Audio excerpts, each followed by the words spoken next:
Romancing the Dungeon is a softcore D&D podcast about heroes navigating their daily lives while looking for love in a world full of peril, monsters, and heartbreakers. This show is intended for mature audiences, as it contains adult themes, the best kind, but not the softcore thirst. Oh, what's the point? Content warnings for specific episodes can be found in the episode description. We'll find our way in the game that we're playing. We won't be pushed over. Let's raise the stakes and reclaim our... So, my bad, but I didn't listen to the last episode. Could somebody catch me up? Knight Captain Julius Nightbloom reporting mission log updates as of this transmission. I remain in pursuit of the escapee, and my investigation has led me deeper into the mountains and the northeast edge of the kingdom. Mission log entry 48. Today I conducted an interrogation with a transporter affiliated with the Temple of Nan. Despite resistance, he divulged deviations in his route, subtle but telling. They suggest she has left the city's perimeter, taking a northern passage toward the Dragon's Back Mountains. I've chartered the most probable course and will pursue the lead in the morning. Mission log entry 49. Paid a call to the Twistlepack sisters on the outskirts. They were reluctant to engage, yet upheld a standard of hospitality, though their glances held suspicion and were somewhat leery. The elder sister claimed the resort was indefinitely closed, but there was a faint aroma in the halls, recent use of scented oils and baths. Another thrace on the air, something far rarer and far more pointed. Devil's Snare. The scent was unmistakable. Mission log entry 50. Following the Devil's Snare fragrance, a lingering trail that presses into the Dragon's Back foothills. Progress is hindered by fresh snow and treacherous terrain. Discovered a small scout's cache beneath Withering Eye Peak and took from its supplies enough to continue the pursuit. The faint trail of that familiar scent draws onward into wilder reaches. Mission log entry 51. Weather is turning severe, and with it, the scent of Devil's Snare is all but lost, fading under snow and wind. Scattered signs of conflict in the snow. Blood, splintered arrows, and a single wolf carcass lying frozen under a dusting of frost. The marks are recent, though the combatants remain unknown. No sign of her. Yet. End transmission.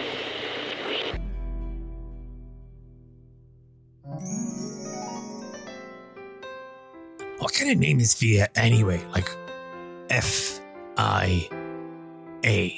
Like, but, and it's two syllables. Fia. Like, how do you take three letters and make two syllables? Like, awkward. I've always said it. Awkward and just so needy. Dusk descends. Darkness deepens. Destiny dreads and demise draws near. What would you give to be free? I don't know. But I'd give a lot to know the truth.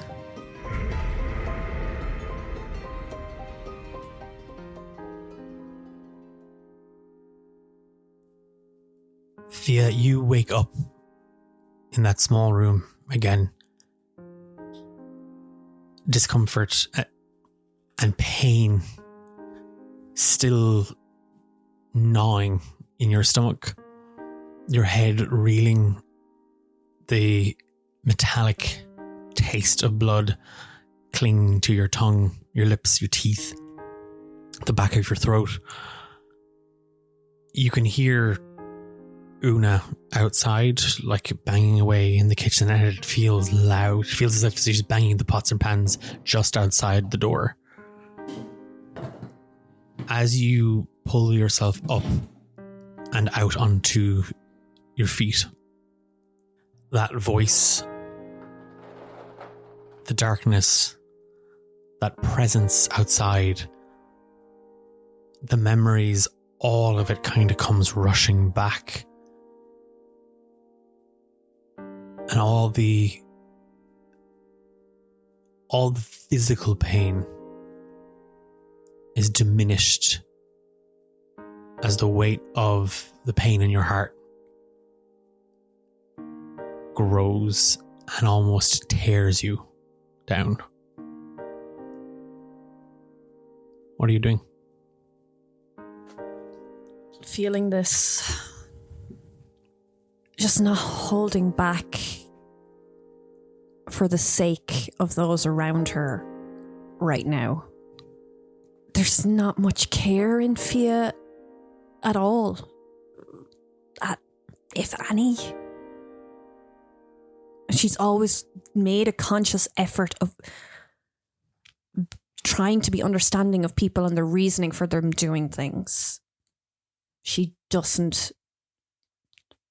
can't fathom the reason that Una was not there, that Una left all the time, that she didn't love us enough to stay. There's just no care for that woman in that other room. There's kind of a sharp knock on the door. Fia, I'm going to go out and get some more firewood. You might want to get up, sweetheart. It's late into the morning. It's pretty much the afternoon. Kind of a little bit of relief rolls over Fia hearing that she's like not actually going to be in the house for a little bit. Yeah, I'll get up now in a bit. There's some food on the counter and I have the fire going. So if you, and like with that, she's kind of half walking away. I'll be back in a little bit. Yeah, she says, and she's rolling her eyes as well. And you hear the door open and close. She just lets out a big sigh and goes to the kitchen living area and looks at the food, and she looks at it with disdain, just kind of sickened that it's like she's relying on her mother right now. If she's not her mother, she hasn't been her mother. No. Someone trying to be her mother. How do you pass the morning? What's Fia do? She's just burning over those thoughts that she had last night, and repeating them and playing them again and repeating them and playing them again, and just feeling this great empathy for her dad and everything that he did and how he was, and just how she sees it, how her mom stepped on him all the time and didn't care about his feelings and didn't care that he was left alone, and just this, with the metallic taste that's still kind of floating there, there's just this natural burning coming inside of her as well. That's not from the flour, it's not from anything else, it's from her that she's feeling. And she's just building herself up into this rage and this anger. Kind of maybe pacing the house, just kind of like moving room to room, not kind of touching the food, not really doing anything, just kind of broiling and sort of reliving those memories and kind of like rewinding through them and then playing them again. And each time it seems to just make everything that little bit worse, that little bit sharper, that sting a little bit more. And she's kind of in Fia's head, even though it might not be true, but in her head, she's seeing every time her mother has come back into her life, something bad has happened. And she's attaching that bad thing to Una every time. As you kind of drift around the cabin, and again, it's that thing of like you kind of flit into the room that Una is in, and you can clearly remember like Forrest and Una being in here, shutting the door, slamming, and like Una screaming at him to calm down. And like you don't remember Forrest shouting back, but you remember her roaring and her losing control and vanishing. It was always that thing of she would come back, everything would be fine for a little while, and then something would snap and she was gone.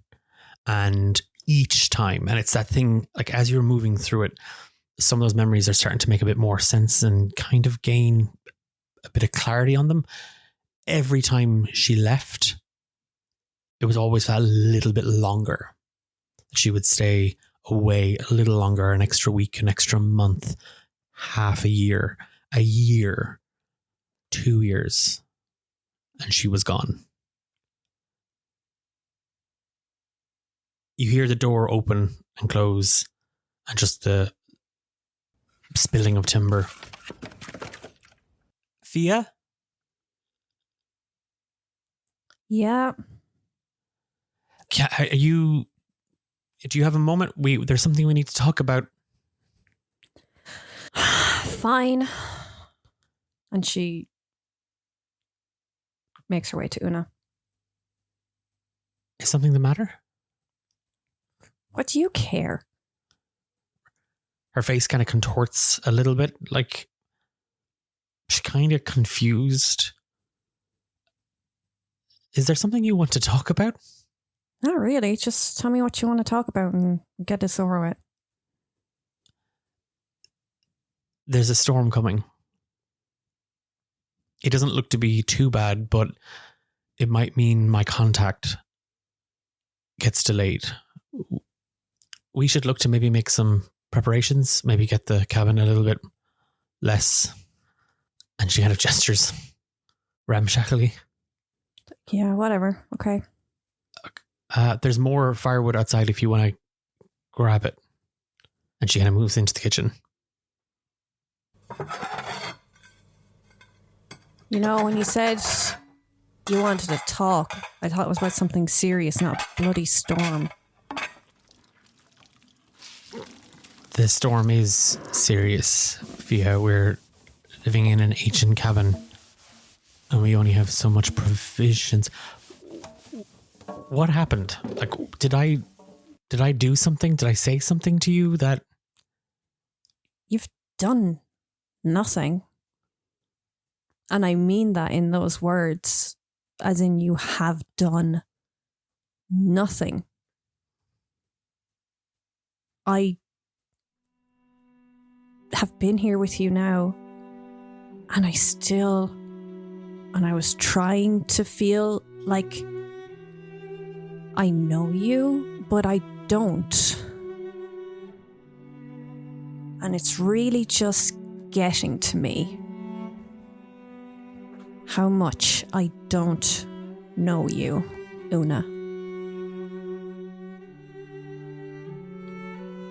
We can talk about whatever it is you want to know, Fia, but for now, maybe go get the firewood. I can't do all the work by myself. Well, it's about time you did some. What's that supposed to mean? All you ever did for this family was leave.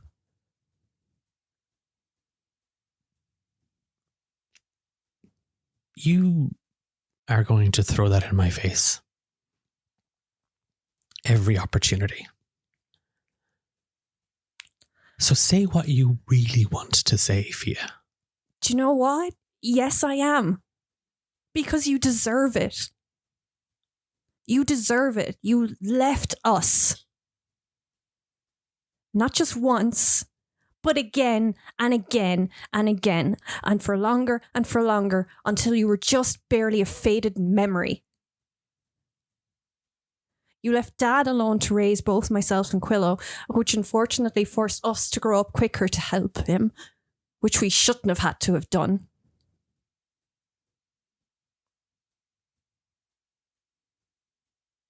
You were nothing but a pain creator in my life.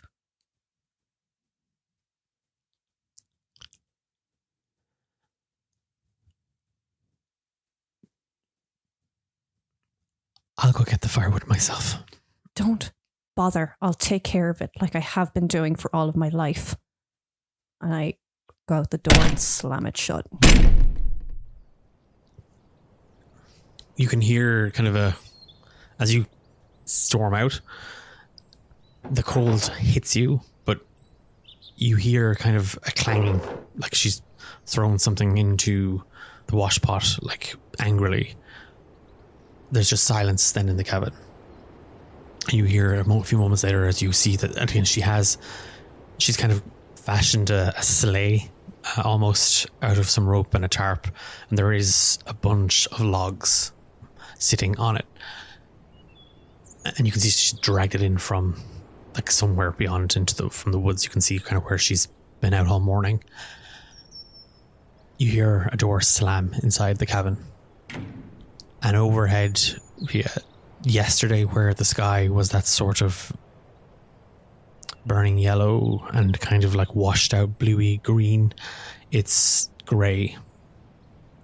And in the distance where you saw the mountains, they are lost behind rolling dark clouds. And the wind picks up around you and it kind of cuts. But that felt good to say. And then that pain in your stomach roils again. Take 8 poisoning damage. There is, even with the pain she's feeling now, it feels like a bit of a relief and a release of some of this tension that Fia has always been carrying in herself all of her life. There's still a smidge of that caring side of her that kind of flicks in a little bit, where it's like, yeah, but you've hurt someone. But then her brain stamps that down. It's like, no, I've been hurt enough right now. And she turns to the logs. As you kind of go about organizing the firewood and stuff like that, kind of bringing the logs in, setting them near the fireplace to kind of dry out a little bit and kind of stoke the flames and kind of throw in some of the other ones that you had got the day before. Una kind of flits in and out, and she's kind of busying herself, and like she's taken a small hammer and some nails, and you see that she's actually sealing the windows, like she's kind of nailing them shut. Like, Fia feels quite comfortable now, even with her kind of pottering around and trying to distract herself. She can feel, I don't know if Una's anxious now in Fia's presence after that last conversation, or if she's just like deflecting it or what, but she kind of doesn't care. She feels quite comfortable and doesn't give a shit what she's doing. Una doesn't engage either. Like, it's that thing of like, no, I'm not going near that again. Like that can simmer over there and stew over there itself. And that's kind of how the day passes.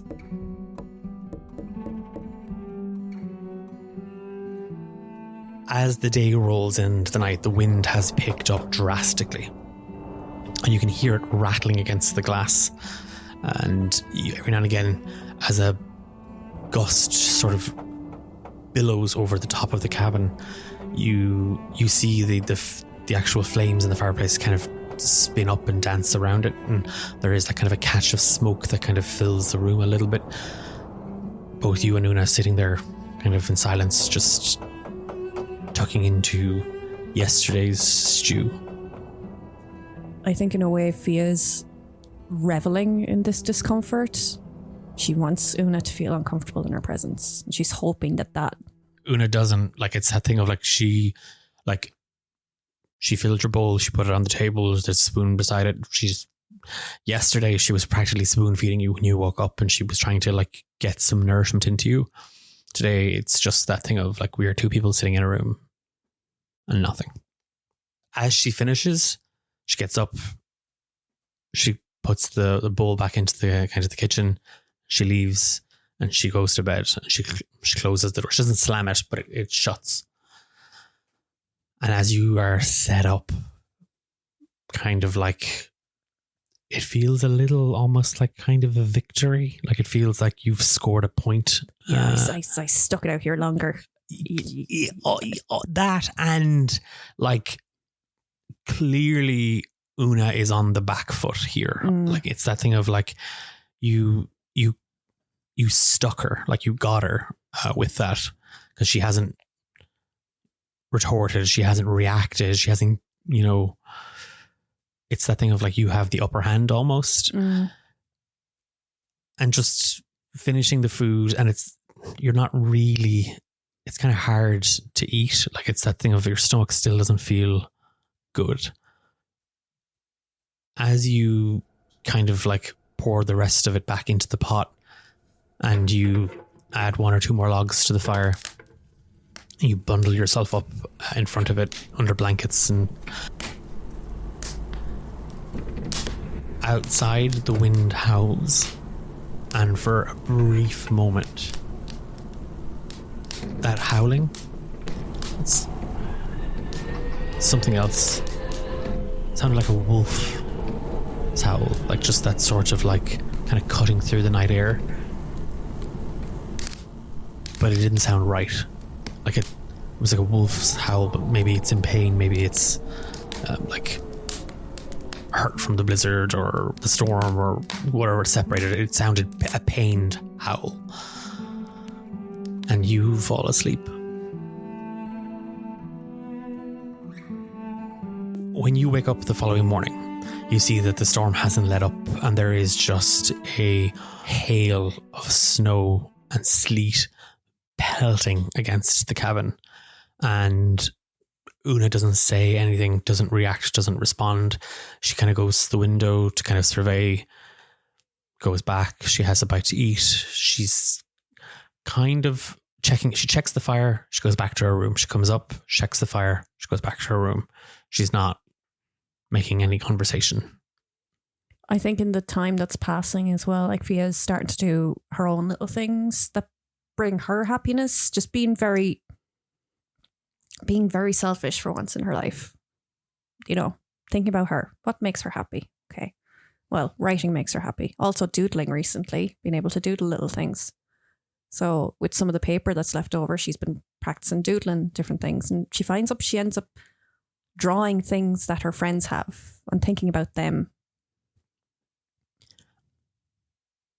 As the third day rolls into night, and again Una gets up, and it's the dregs of the stew she made 2 days previous.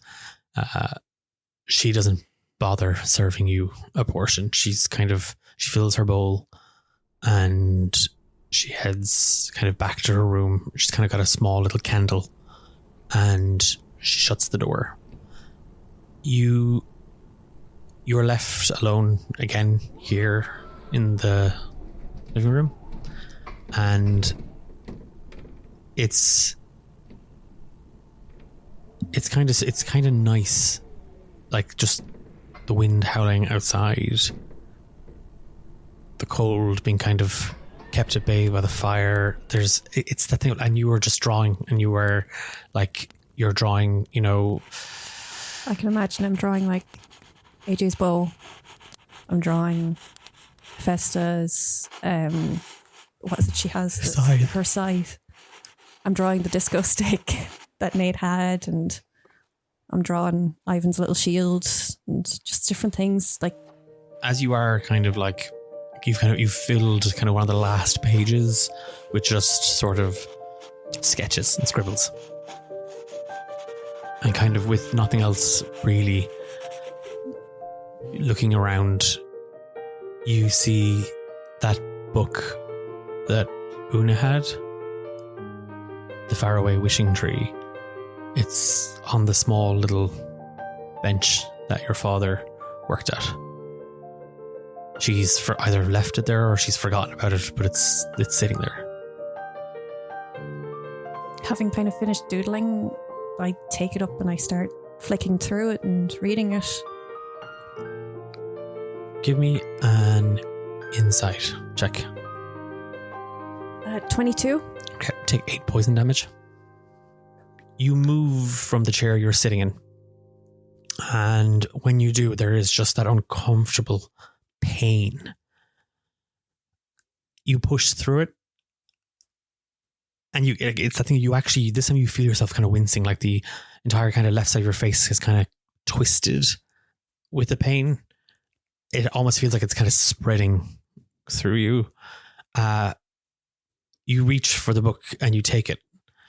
And on the first night, you'd kind of palmed through the pages, and what caught your attention was the back of the book, the property of the Fia Burbage Library, Quillow's graffiti. Now, as you kind of flick through it, again, you come across some of those familiar stories. On the inside cover, there's just very faded pencil work. To my darling Fia, I might not always be with you, but my love is. And the letter U. God damn you.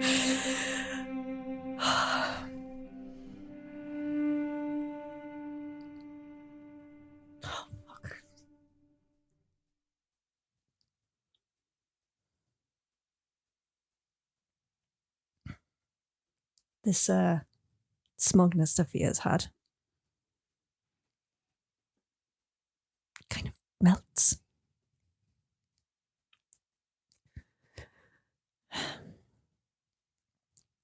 And her eyes fix first on the U, but then on the word love.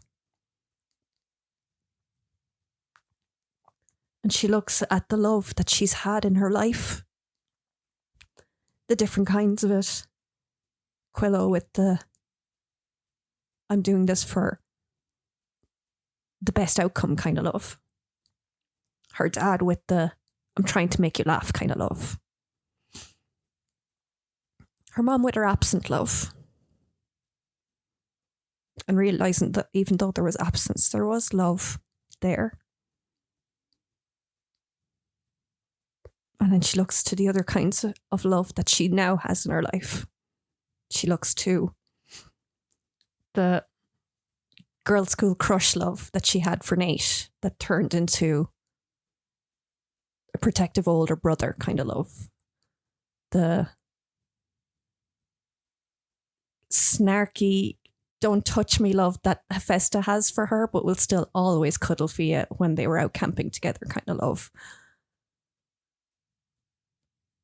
The I recognize your intelligence love that Kyle gave to her. And even the remembering Thane and the absence of love that he had. And then the opposite of AJ and the plumes of it that he gave to her. Just a wave of regret comes over her. Of thinking and trying to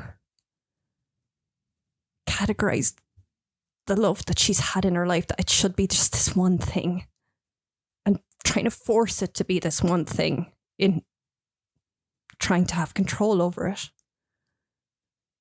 And for the first time ever since she's got marked by Hadonna,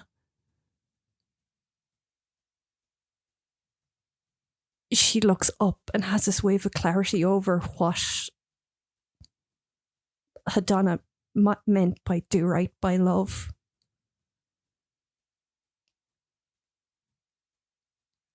And how that word meant more than one thing. Firstly, are you okay? Mm-hmm. Do you want to take I want to keep going. Okay. As it kind of wells up in her, the first night there was a couple of tears that fell loose and hit the pages. This time they've come before she's even realized, like that it's that, and they're pouring. Like there is so much, like it's almost like if Hephaestus could see you now, it's an ugly cry. Like, yeah. And you know, it's a comment she'd make and then she'd still hug you. And it's, I think, you flick through it and it's that, again, it's another moment of realization that people show love in so many different ways and it means so many different things, that there isn't just one thing that you can force it to be. And there is this sort of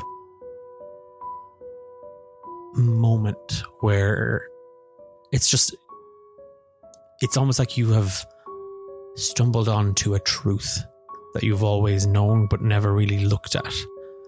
And in that moment, you have this sort of joy and sadness. It's that thing of like, I figured it out, but it's taken me so long to figure it out. And there is a pang of guilt and even trepidation as to how do I broach this now with Una? How do I talk to her about how I feel? And as you kind of continue to kind of flick through the book and that sort of, and letting that feelings sort of just not overcome you, but well up and envelop you.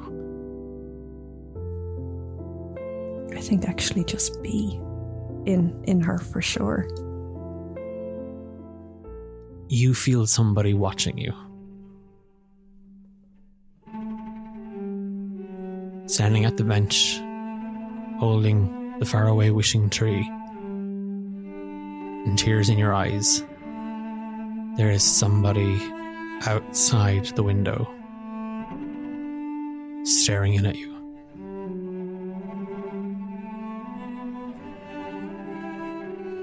And you feel their eyes on you,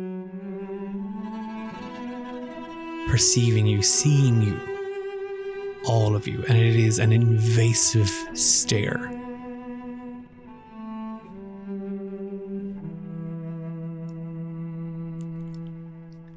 Looking away, and it's a thing you have to look away because it is uncomfortable. You stare down at the book. And the last story in the faraway wishing tree. Good night, Grandfather Oak. And there's a memory. There at the edge of your mind, something buried. And that presence outside the window grows, like the overwhelming sense of it. And you feel everything getting darker around you. Even now, with this feeling of darkness around me, with this level, with this glimmer of acceptance that Fia has now found for herself, she doesn't feel trepidation when going to try and open this memory. She goes in prepared to give acceptance. It's almost like you turn to face it. You can almost feel your body moving, and you're in your room above the shop, Burbages and family. And the noise of Barefoot Alley outside is muffled.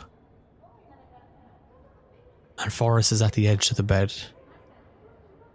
And he's reading Good Night, Grandfather Oak. The last wish given to a little girl who wanted to find her family. And Forrest is halfway through the story when he stops and he kind of just presses a finger to his lips and he moves out of the room. And you're so tired and you're cradling the book in your hands and you kind of feel the weight of it and the weight of the sleep. And then there's something falls. It's a crashing sound. Something heavy has fallen, knocked over. You feel the fear. 9 years old. And the weight of this memory pressing down on you. Something's happening outside beyond that door. And you can hear Forrest, he's angry. And as you reach and you pull the door open, he's lying there. He's not moving. And there's so much blood. And then you see something. A movement. Una by the window. And she looks back. And she falls free. And you remember how heavy Forrest felt. The pain look in his eye. Crying, calling out. Aquila wasn't there. And you tried everything. You shook him. You begged him to not to go. And you don't know how long it was, but you didn't want him to be alone. So you waited. And when Aquila eventually came home and found you, he called for help. And you remember just a flood of people coming in, city guard, this known woman from the neighborhood, short and surly, leading you away and changing you out of your clothes and washing your hands and your feet. And you find yourself standing back in the cabin, holding the book in your hands. And the memory of how Forrest Burbage died scored at the front of your mind.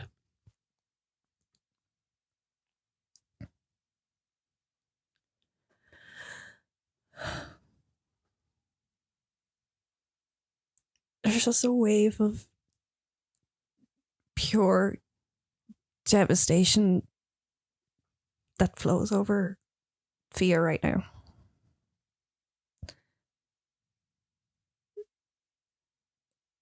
Just the image of Una falling out the window, the shadow in the window.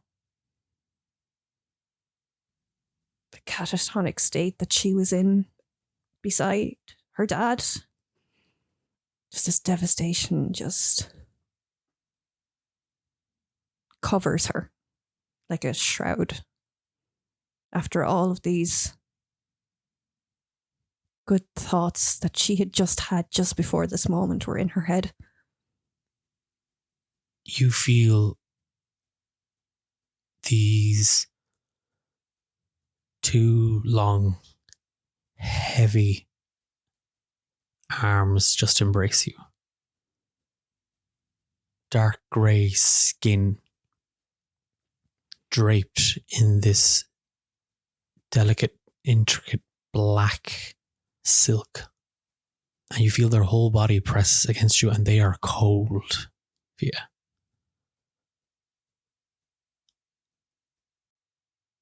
Poor little bird. Lost in the truth.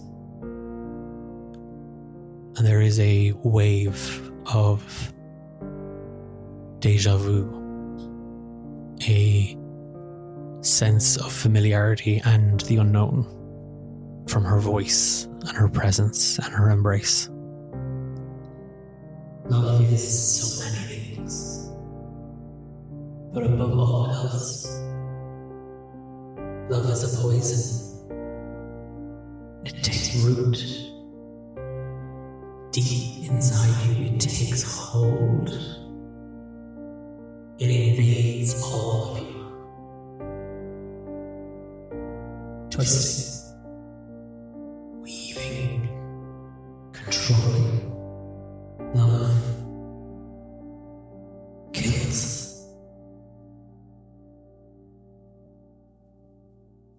the figure kind of lets you go. She doesn't know how long she stands there, but her eyes are sore. Her face is dry from the feeling of salty tears after rolling down it until there was no more. And she puts the book down on her dad's table. And she presses her hands onto the wood.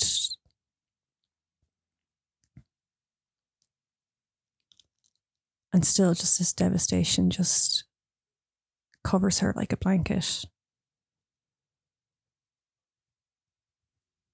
Love hurts. Yes. Love lies. No. Love leaves you.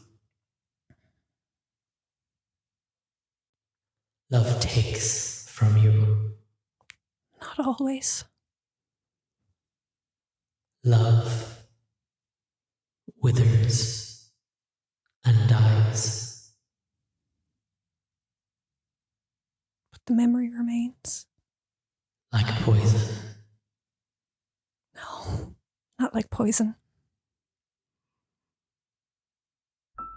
Like a glowing memory. And she thinks of her dad pushing out his gut to look like the snowman and stepping out of the way so that she could keep chasing Quillo when he took her doll. And even Quillo when he would scratch out on the back of her books and write Fia sucks or laugh at her doodles and how they didn't look accurate. It wasn't perfect, but they were there.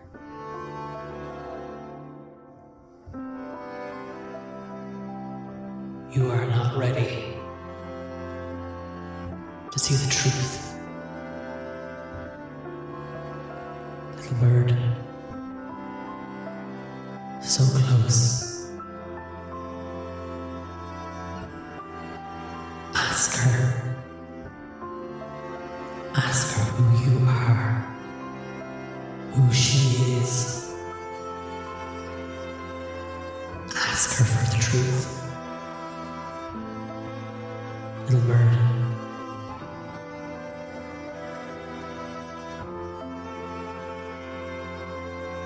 She won't give me the truth. That's okay.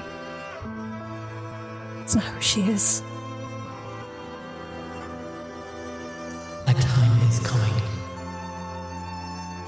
when you will have to decide between what matters and your heart.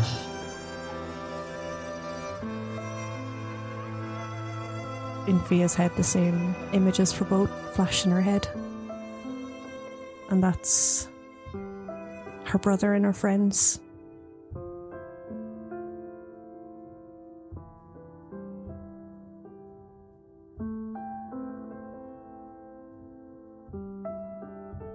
Ask her.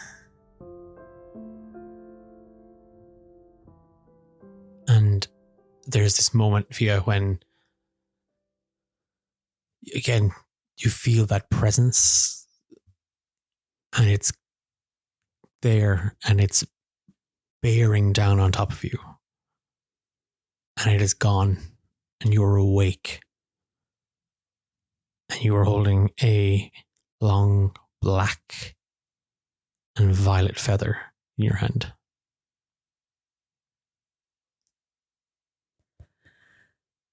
Looking at the feather and like, even though this massive revelation of what Una had done has hit Fia, and it has hit her. Don't get me wrong. It's hit her horribly. She's no understanding for who that woman is. Or why she done it. Or why she hurt them. But there was also this huge revelation of the good things she still has out there. That still flickers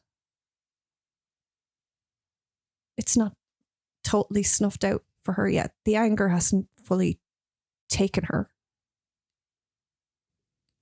Even still, there is this want to know. The room is perished with the cold.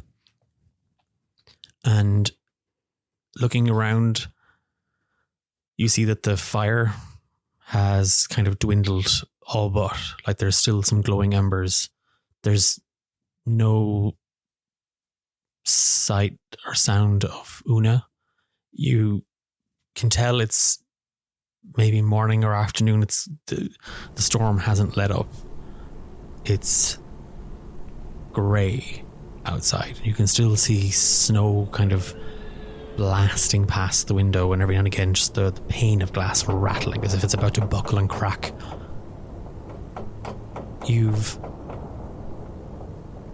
That knot is still there in your stomach, though it's somehow, it's dulled, the pain. Like it's kind of not as sharp as it was. Now it kind of feels like a pit, a stone sitting there. Yesterday and the day before it was kind of a stabbing pain. Now it's just kind of a lulled pain, just kind of. And in a way, where before Fia would mask and avoid and hide, she knows that she has to open this pit with her mother to be able for herself to move on. And she goes to Una's room and knocks on the door. Oh, Fias, what's the matter? Can you come out, please? You and I really need to talk. Talk, or are you going to throw more mud? It's not mud unless you think that's what it is, but I think we need to have a very honest discussion with each other. Fine. And you hear her kind of dressing, and the door opens and she kind of barges past you. She's got kind of the blanket from the bed kind of on her, but she's wearing kind of everything. And even with the fire kind of now revitalized and kind of a few kind of logs thrown on it, the coldness is kind of like taken the room, and she hunkers down into the chair kind of next to it. In my hands, you can see the book. I'm looking at that before I look up at her. And even when I start talking, I don't make eye contact with her yet. I read this last night. And it brought back some memories. Like this cabin has been bringing back memories to me the last few days.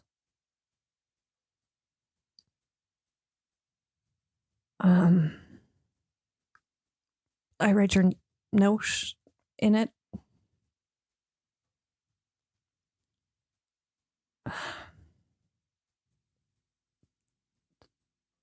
I know you're pissed at me because I was angry with you. But you don't know me. And it was really annoying me that you were acting like my mom when you haven't been in my life. And I know this is a coping thing because I do it too. I try to act like things are better than what they seem.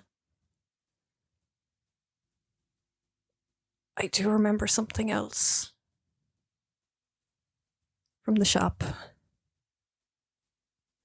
A night where you came back and left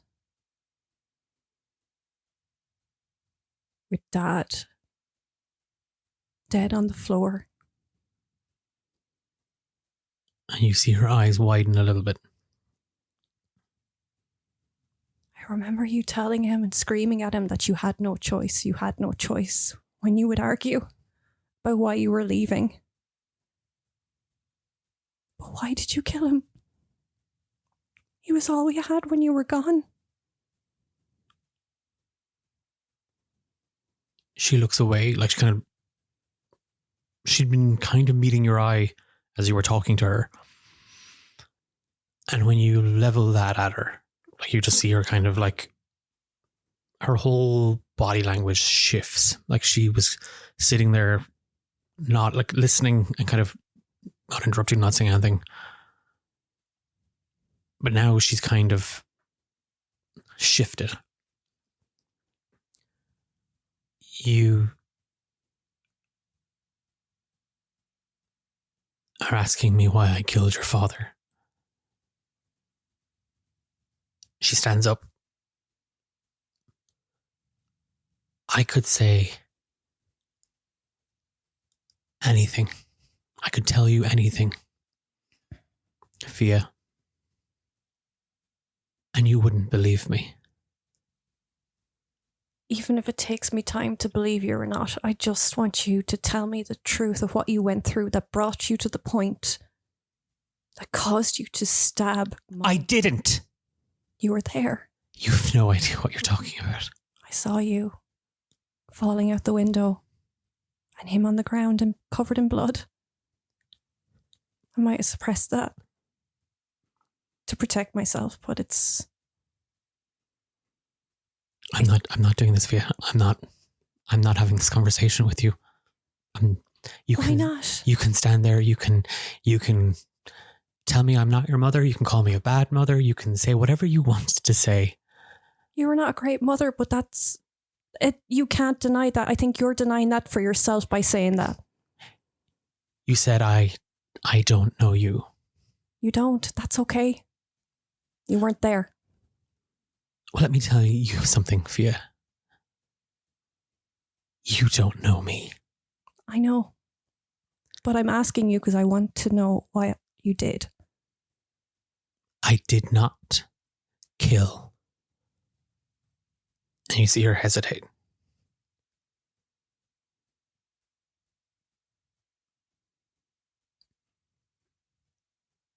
It doesn't matter. Do I matter to you?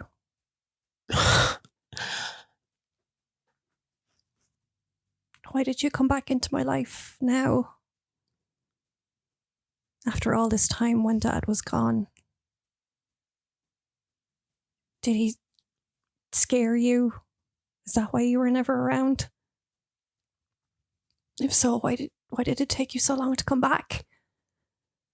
She turns, the girl, like she just turns the whole way around, like she turns her back on you entirely, Fia. Enough. No. Please stop and just talk. Tell me the truth. Even if it hurts, tell me the truth. I have spent my whole life protecting you from the truth. Why? Why have you been trying to... From what? And why?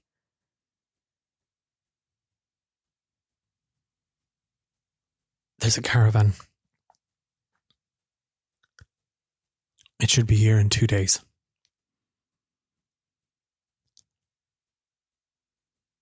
This is it, Fia. We go our separate ways. They'll take you to Visage. What? No. They have papers. They have enough money to see you to the north. But what? No, you have to answer me, Mom. Why did you come back into my life now? Why were you in Galeshire? Why have you been keeping me at such an arm's length? I feel like since you've come back, you've been here, but you haven't. You've been 50 paces away from me at all times.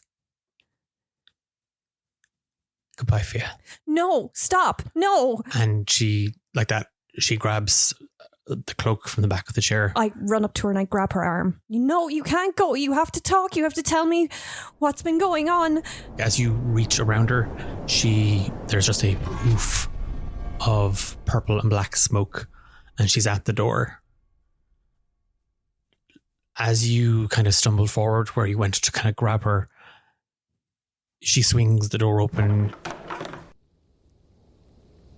Not always by your side, but I'll always love you. And you just see tears in her eyes. I'm running towards her. And she runs out into the storm. I'm running after her. Stop. Just stop. Give me a perception check.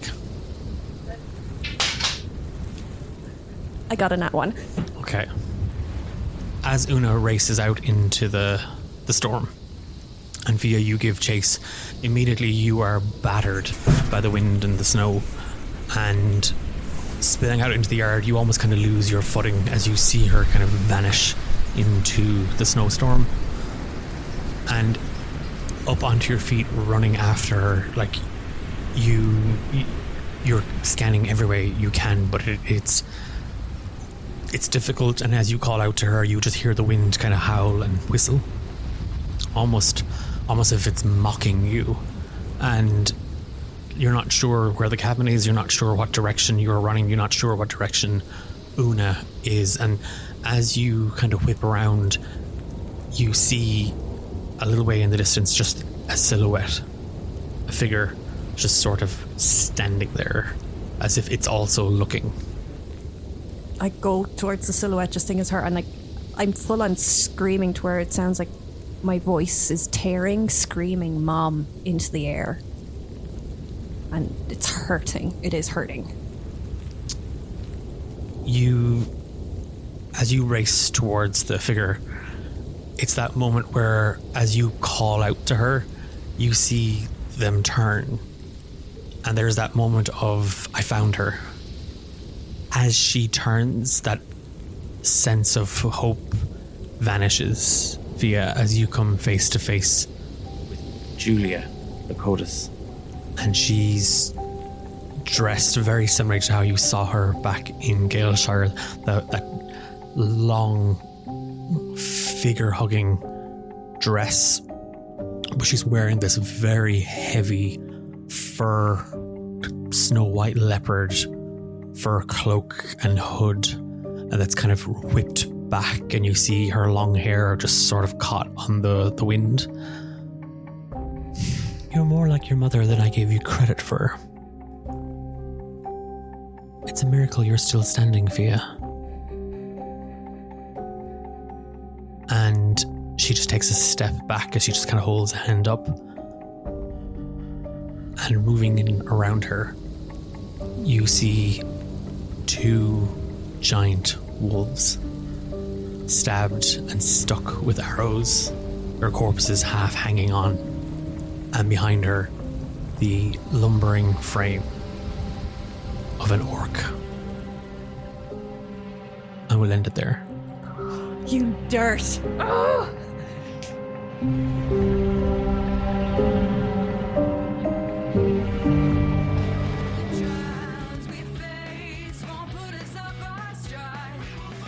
You've been listening to Romancing the Dungeon with Louise as Fia and me, Declan, as your Dungeon Master.